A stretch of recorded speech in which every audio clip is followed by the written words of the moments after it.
আসসালামু আলাইকুম, কি অবস্থা সবার? অনেক দিন ধরেই কিন্তু স্মাইলের এই গ্লিটার লিপস্টিকটা আমি দেখছিলাম, মানে ফেসবুকে অ্যাড আসছিল। তো ওরা এত স্পন্সর করেছে এটা যে বারবার শুধু আমি ফেসবুক খুললেই এটা দেখতে পেতাম। তো ভাবলাম একটা নিয়েই দেখি যে কি অবস্থা হয়, এটা আসলে কেমন। লিপস্টিকটা দেখতে আমার কাছে খুবই ভালো লেগেছিল, এই জন্য আমি একটা অর্ডার করে নিয়ে নিয়েছি। এটা কিন্তু আসলে দেখতে অনেক সুন্দর। এখন আসেন লিপসে অ্যাপ্লাই করার পর এটা কেমন লাগে এটা একটু দেখিয়ে দেই।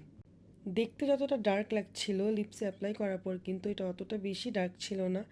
আর লিপস্টিকের যে গ্লিটারগুলো ছিল এটা এতটাই ধারালো ছিল, মনে হচ্ছে যে একদম ঠোঁট কেটে যাচ্ছে এমন একটা অবস্থা।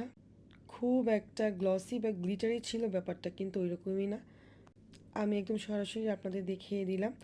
এখন আমি যেটা করব, একটা পিঙ্ক কালার লিপস্টিক দিব। আমি ম্যাকে নিয়েছি, আপনারা যে কোনো ব্র্যান্ডে নিতে পারেন।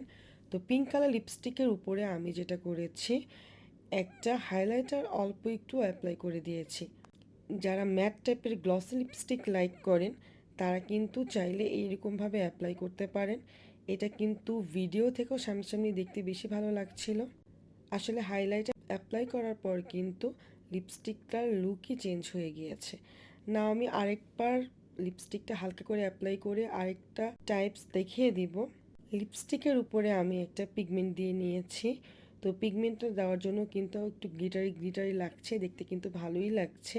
সামনাসামনি আরও বেশি গ্লিটারটা বোঝা যাচ্ছিল। তো সবচেয়ে বেশি ভালো হতো যদি আমার পিগমেন্টটা সিলভার কালার থাকতো। সিলভার কালারটা কিন্তু আরও বেশি চকচক করে, আরও বেশি দেখতে সুন্দর লাগে। তো আপনারা চাইলে পিঙ্ক কালার লিপস্টিক এভাবেও ইউজ করতে পারেন। সবাই ভালো থাকবেন, আজকে এই পর্যন্তই। আল্লাহ হাফেজ।